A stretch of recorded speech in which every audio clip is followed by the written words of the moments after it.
ఎట్లయితే ప్రొఫెసర్ నాగేశ్వర్ ఉదంతంలో ఒక tactical game play చేసి వ్యూహం ప్లే చేసి తెలంగాణలో జనసేనని పాతడానికి జనసేనకు ఒక ఊపు తేవడానికి ఒక ఎత్తుగడ వేశాడు పవన్ కళ్యాణ్.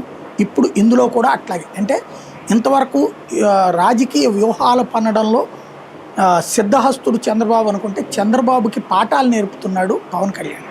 అది ఇందులో సాక్ష్యం. కానీ ఈ కేసు వల్ల అంత నిజంగా కాపు సామాజిక నుంచి వ్యతిరేకత వచ్చిందా పవన్ కళ్యాణ్ గారి మీద కానీ జనసేన నుంచి కానీ? ఇక్కడ ఈ కేసు అని కాదు, కాపు సామాజిక వర్గంలో సహజ సిద్ధ అసంతృప్తి ఒకటి ఉంటుంది. ఆ అసంతృప్తిని డైవర్ట్ చేసేటటువంటి దానికి ప్రతిసారి కూడా పవన్ కళ్యాణ్ ముందు పెడుతుంటారు. అది ఇంకా పెరిగింది వాళ్ళ వ్యూహం. అసంతృప్తి ఇంకా పెరిగింది.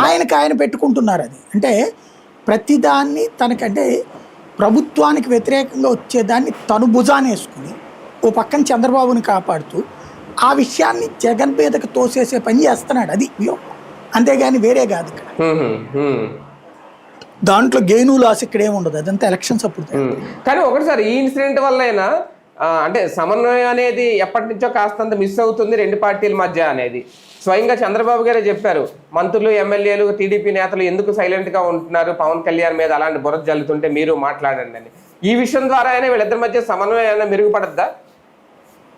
సమన్వయం కాదు, పాడు కదా, వాళ్ళకి తెలియదేంది. కావాలని చెప్పినా సమన్వయ కమిటీలో వేసుకోలేదు. వాళ్ళు వేసుకున్న వాటిని పక్కన పెట్టారు. విషయం ఏంటంటే ఇలాంటి వాటిలో సమన్వయం కాదు కావాల్సింది. ప్రభుత్వానికి చెడ్డ పేరు వస్తున్నప్పుడు దాన్ని డైవర్ట్ చేయడానికి ఏం చేయాలన్నది ఒక గ్రూప్ పెట్టుకుంటే పోతుంది అన్నమాట.